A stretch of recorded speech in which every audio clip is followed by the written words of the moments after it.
우리에게 주시는 말씀입니다. 우리 함께 읽겠습니다. 시작. 내가 만일 그렇게 하면 이런 일이 있으리라 한 성경이 어떻게 이루어지겠느냐 하시더라. 그때 예수께서 무리에게 말씀하시되 너희가 강도를 잡는 것 같이 검과 뭉치를 가지고 나를 잡으려 나왔느냐? 내가 날마다 성전에 앉아 가르쳤을 때 너희가 나를 잡지 아니하였도다. 그러나 이렇게 된 것은 다 선지자들의 글을 이루려 함이니라 하시더라. 이에 제자들이 다 예수를 버리고 도망하니라. 친구들끼리 SNS 사회관계망 서비스로 연결이 되어 있습니다. 우리 성도님들은 어떤 그런 사회관계망 서비스로 연결이 되어 있습니까? 저는 카카오톡이라고 하는 것을 주로 사용하는데요. 적게는 2명, 많게는 100명이 넘는 카카오톡으로 연결을 하고 있습니다. 그 중에 우리 친구들 카카오톡이 있어요. 요즘 자주 올라오는 소식이 있어요. 2가지로 요약을 할 수가 있습니다. 첫 번째는 자녀들 결혼 소식입니다. 그냥 축하해주고 너무 기쁘다라고 서로 환영을 합니다. 2번째는 뭘까요? 부모님들의 임종 소식입니다. 그런데 요즘은 자녀들의 결혼 소식보다 부모님들의 임종 소천 소식이 더 많이 올라옵니다. 지난주에도 자녀 결혼에 관한 소식이 하나 있었고 부모님 임종에 관한 소식이 지난주에도 있었어요. 그 부모님들의 임종의 소식을 보면서 남일 같지가 않고 함께 슬퍼하고 그 슬픔을 나누기도 합니다. 직접 찾아가서 위로는 못하지만 그들과 함께 아픔을 나누면서 저 친구의 도리를 다하는 경우가 많이 있습니다. 그러면서 제게도 일어날 일들이지 않습니까? 가만히 생각해 보면 너무 두려워요. 너무 마음이 아파요. 사랑하는 일을 먼저 보낸다라고 하는 것이 마음에 너무너무 아프고 그 생각을 하면 때로는 너무나 힘들기도 하고 눈물이 나기도 하고 그렇습니다. 오늘 본문을 보면 예수님께서 죽음에 대한 두려움이 있었던 것 같습니다. 예수님도 이 땅에 죽으러 오셨잖아요. 그런데 그런 예수님도 죽음 앞에서 두려워하는 모습을 볼 수가 있어요. 어떤 분들은 그런 질문을 할 수가 있습니다. 예수님은 신이신데 두려워하실 수 있을까요? 그렇게 질문하죠. 그런데 예수님은 신이기도 하시지만 어떻습니까? 사람이시잖아요. 사람의 모습으로 이렇게 죽음 앞에서 두려워하시는 모습을 우리는 볼 수가 있습니다. 그런데 예수님은 죽음 앞에서 죽음 앞에서 끝난 것이 아니라 그 죽음을 또 부활로 품으신 분이십니다.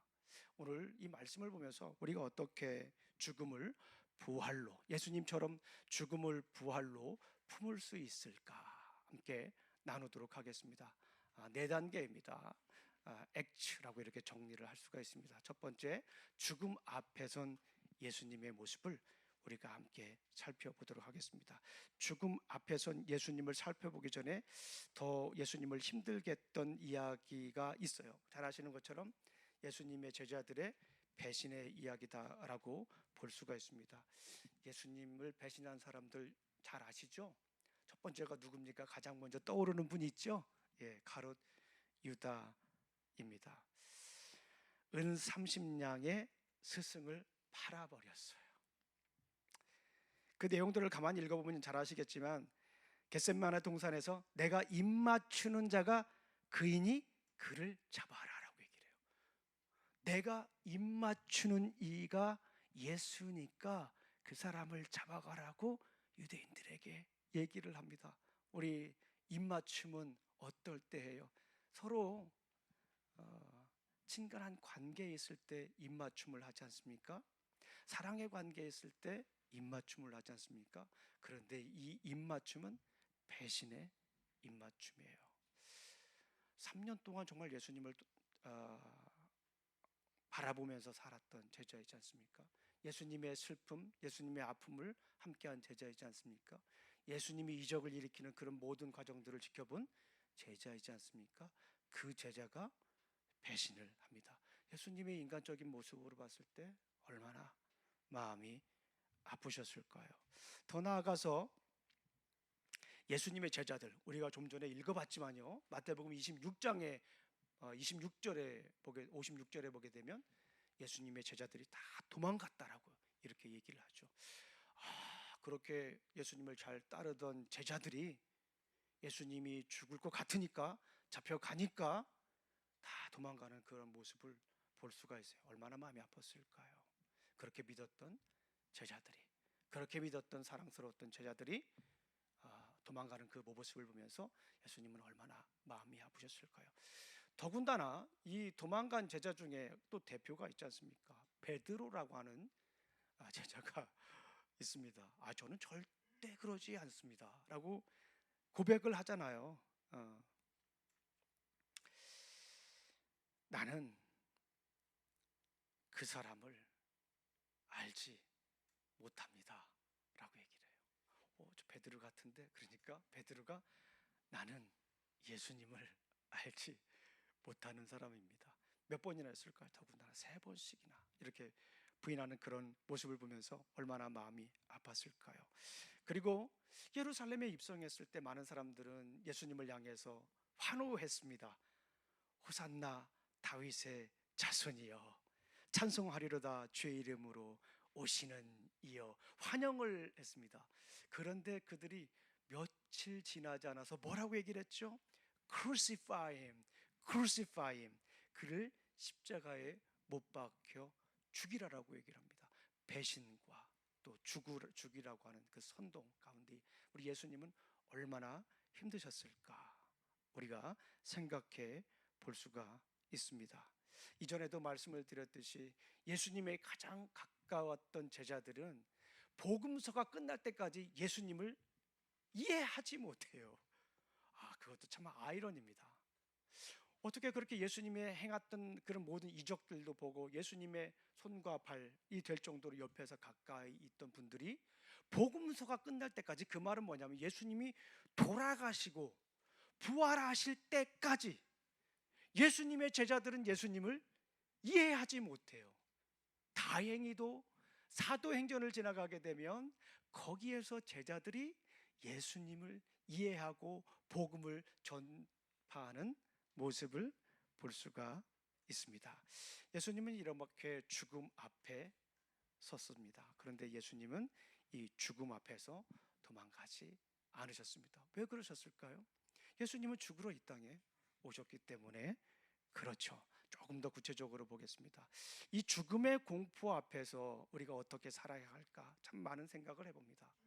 예수님도 죽음의 공포 앞에 있었어요. 그런데 성경을 이렇게 보니까 예수님은 이 죽음의 공포 앞에서, 이 죽음의 두려움 앞에서 무엇을 했습니까? 기도를 했어요. 우리가 잘 아시는 것처럼 오늘 본문을 보게 되면 예수님은 겟세마네에서 기도하는 모습을 볼 수가 있습니다. 예수님은 그 죽음의 두려움 앞에 매몰되지 않고 주님께 나아서, 하나님 앞에 나아가서, 아버지 하나님 앞에 나아가서 기도하는 그 모습을 우리는 볼 수가 있습니다. 우리 성경을 한번 찾아보겠습니다. 마태복음 26장 39절 42절입니다. 마태복음, 우리 성경을 한번 펴겠습니다. 마태복음 26장 39절 42절 말씀, 예수님의 기도입니다. 죽음 앞에서 우리가 어떻게 해야 됩니까? 예수님처럼 우리가 기도해야 됩니다. 우리 예수님의 기도 내용을 한번 살펴보겠습니다. 39절 한번 읽어봅니다. 시작. 조금 나아가서 얼굴을 땅에 대시고 엎드려 기도하여 이르시되 내 아버지여, 만일 할 만하시거든 이 잔을 내게서 지나가게 하옵소서. 그러나 나의 원대로 마옵시고 아버지의 원대로 하옵소서. 아버지여, 아버지여,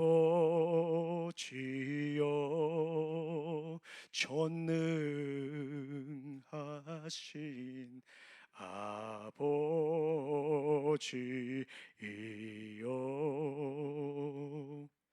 이렇게 찬양을 드리기도 했어요, 제가. 그런데 여기에서 이 예수님의 그 마음을 우리가 알 수가 있습니다. 한 번 더 그렇게 기도해요. 42절 말씀 우리 한번 읽어보겠습니다. 시작. 다시 두 번째 나아가 기도하여 이르시되 내 아버지여 만일 내가 마시지 않고는 이 잔이 내게서 지나갈 수 없거든 아버지의 원대로 되기를 원하나이다 하시고, 이 죽음의 공포 앞에서 두려움 앞에서 예수님이 처음 한 것은 무엇입니까? 기도한 거예요. 그 죽음을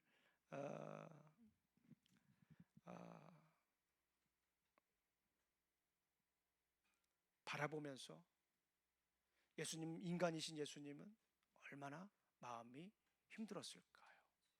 그런데 예수님은 그 순간에 다른 제자들처럼 도망가지 않고 하나님 앞에 나아가서 기도하는 모습을 우리가 볼 수가 있습니다. 예수님의 핏방울의 사토와 영적인 무장을 볼 수가 있습니다. 주님은 절망의 시간 속에서도 기도로 자신을 무장하셨다라고 볼 수가 있습니다. 주님의 기도는 적당히 드리는 간구가 아니라 생명을 건 치열한 영적인 전투였습니다. 우리 마태복음에는 나와 있지 않지만 누가복음을 보면 이렇게 기록이 되어 있어요. 예수께서 힘쓰고 애써 더욱 간절히 기도하시니, 예수님도 기도를 하시는데 그 두려움 앞에서 힘써서 기도하시는 거예요. 간절히 기도하시는 그 모습을 보았습니다. 그런데 땀이 땅에 떨어지는 핏방울 같이 되었더라라고 이렇게 설명을 하고 있습니다.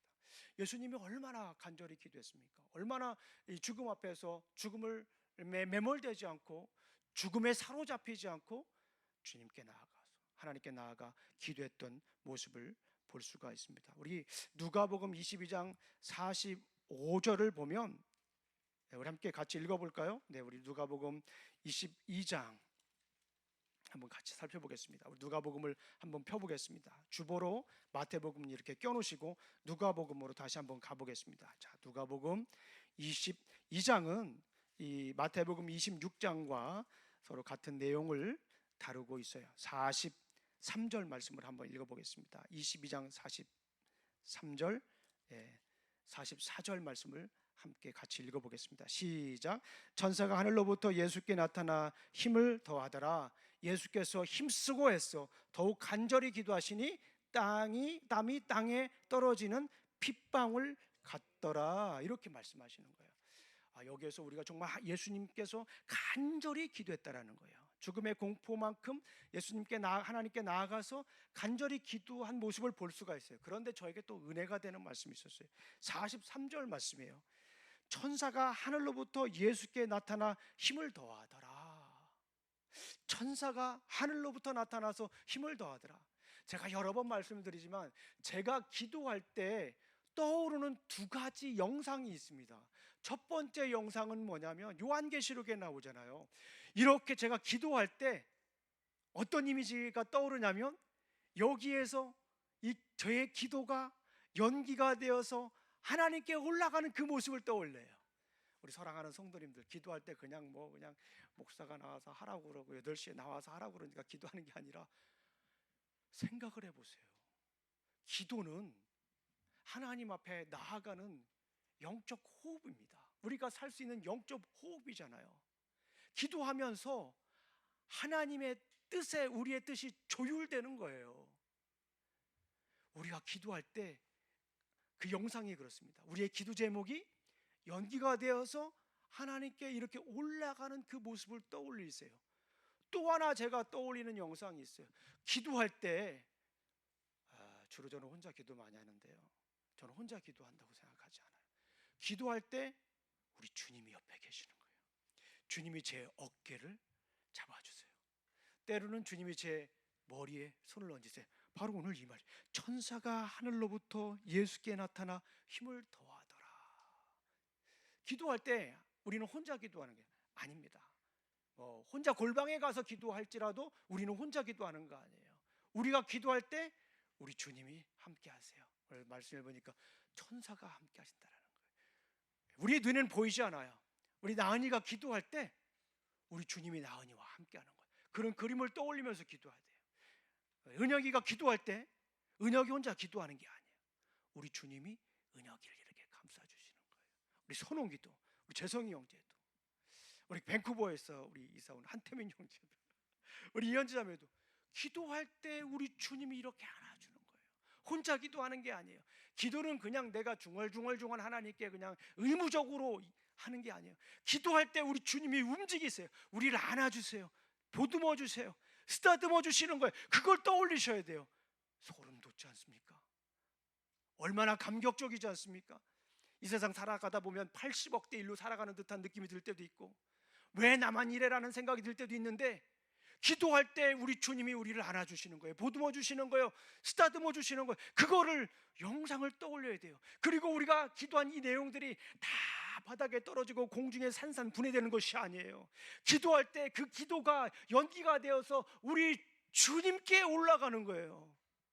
우리 사랑하는 성도님들, 살아가면서 우리에게 두려움들이 있어요. 때로는 이 죽음에 대한 공포가 얼마나 큽니까?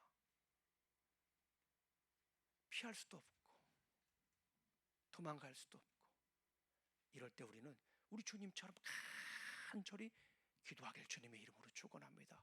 우리의 천사가, 우리 주님이, 우리 성령님이 우리와 함께 해주셔서 그 기도가 하나도 땅에 떨어지지 않고 하늘로 올라가게 해주시는 줄로 믿습니다. 자, 그리고 세 번째는 말씀으로 채워지는 예수님에 대해서 우리 함께 살펴보도록 하겠습니다. 예수님이 기도하면서 정말 중요하게 생각한 것이 있어요. 그게 뭐냐면 하나님의 말씀입니다. 우리가 이미 읽었어요. 우리 마태복음 26장 다시 한번 가보겠습니다. 마태복음 26장 다시 한번 가보겠습니다. 54절 말씀, 56절 말씀을 우리 함께 읽어보겠습니다.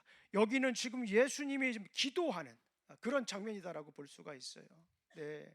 자, 우리 함께 54절 말씀 읽어봅니다. 시작. 내가 만일 그렇게 하면 그런 일이 있으리라 한 성경이 어떻게 이루어지겠느냐 하시더라. 예수님이 권능을 사용해서 그 군사들을 다 무찌를 수 있다.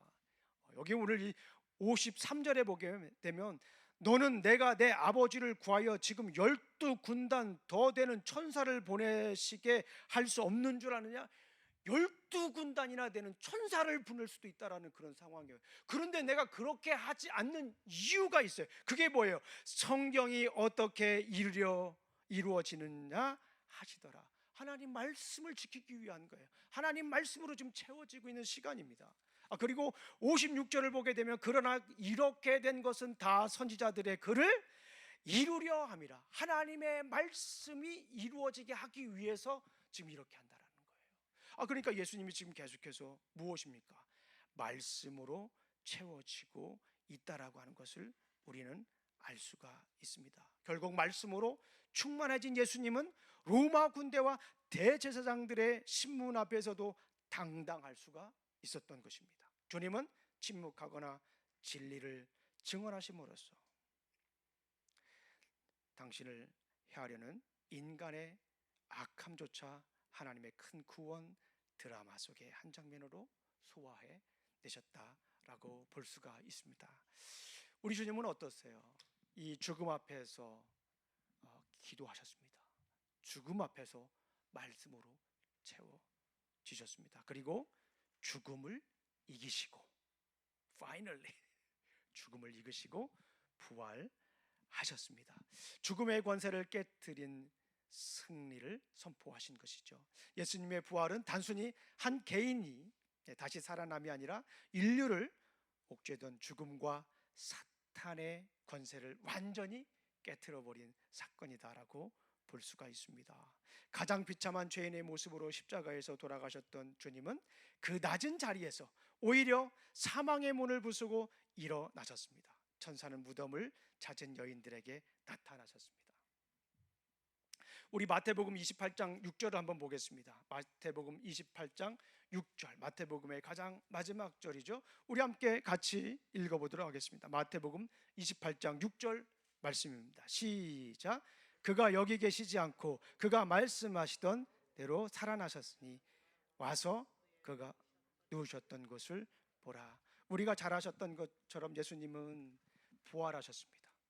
죽음을 이기시고 부활하셨어요.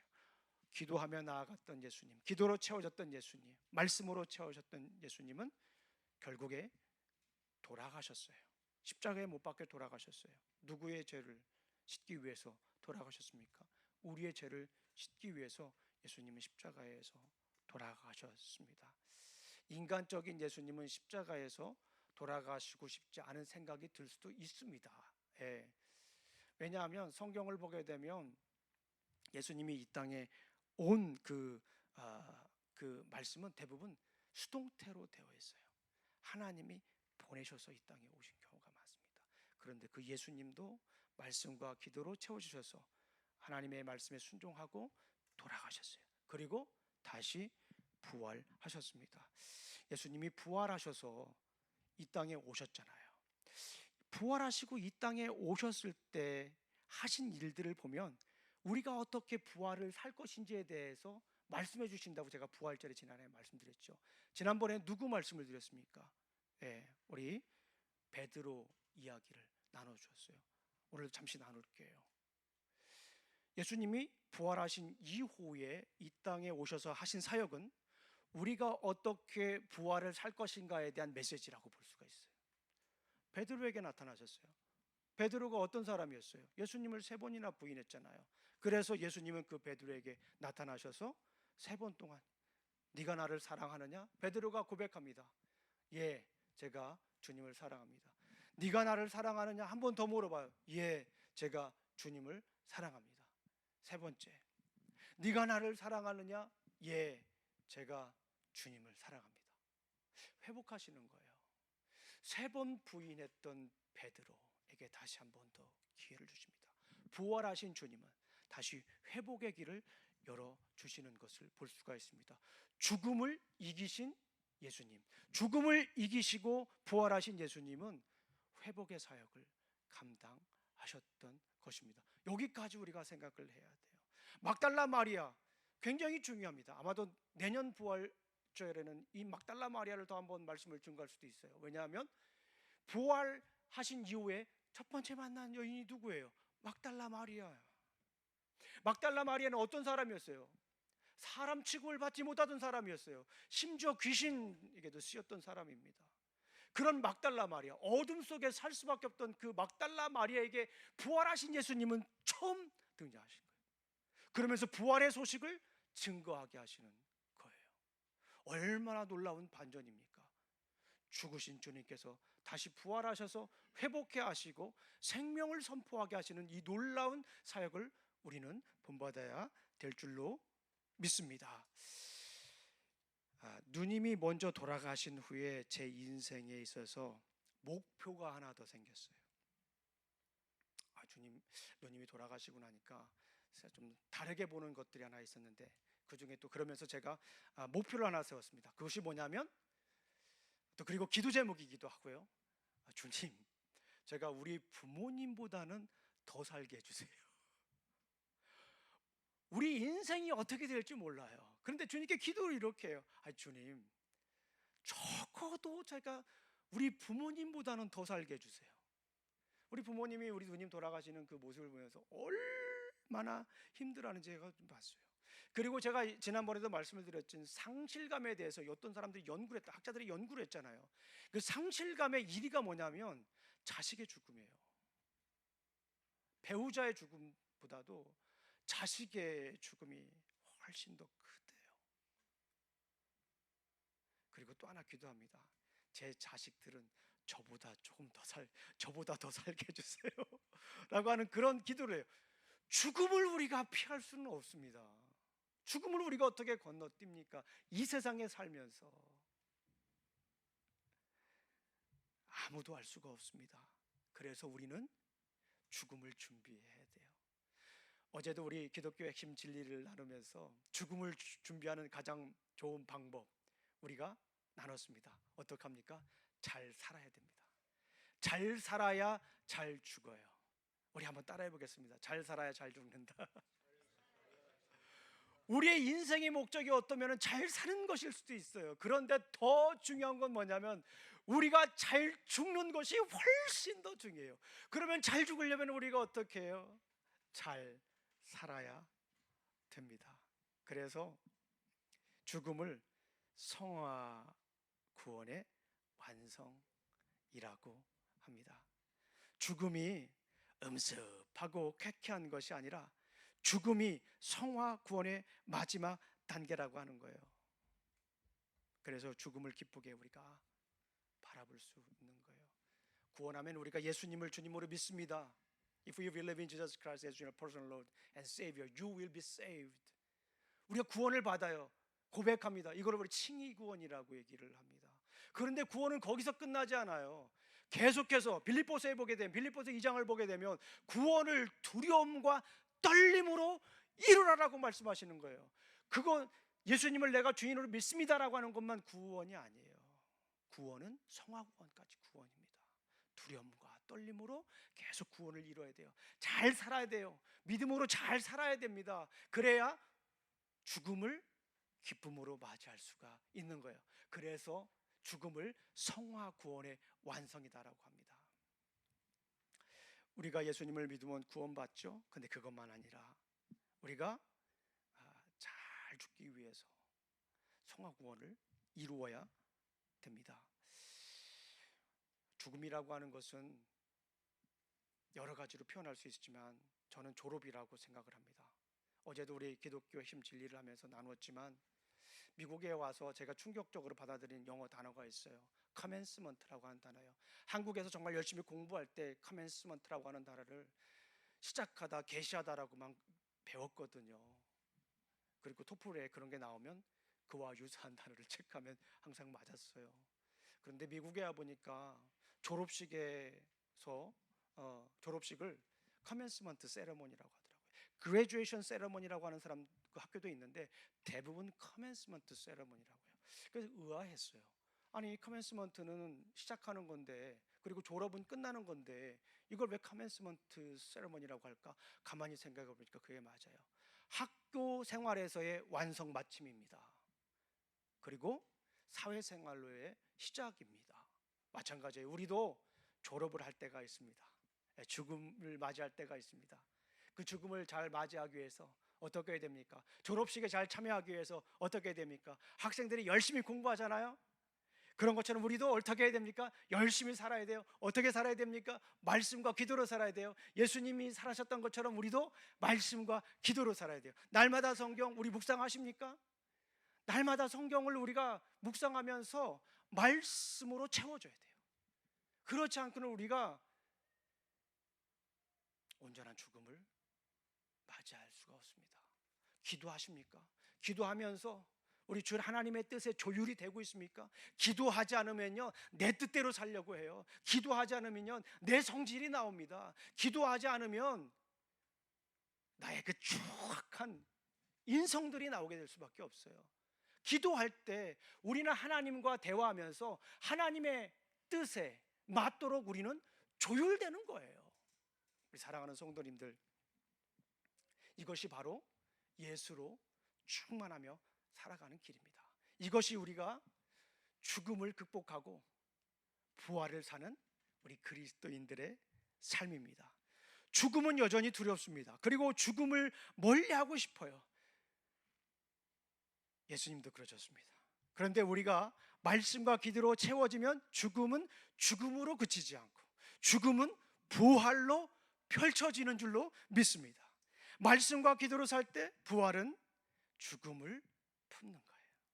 말씀과 기도로 채워질 때 우리의 삶은 죽음을 품은 부활의 삶이 될 줄로 믿습니다. 기도하시겠습니다. 하나님 아버지 감사합니다. 오늘도 귀한 날 주시고 또 이렇게 부르심의 자리에서 함께 예배를 드릴 수 있도록 인도하시니 감사합니다. 죽음이 참 두렵고 아픕니다. 그러나 말씀과 기도로 채워질 때 부활의 삶을 살 수 있음을 고백합니다. 말씀과 기도로 채워져서 죽음을 품은 부활의 삶을 살 수 있도록 도와주시옵소서. 예수님 이름으로 기도합니다. 아멘.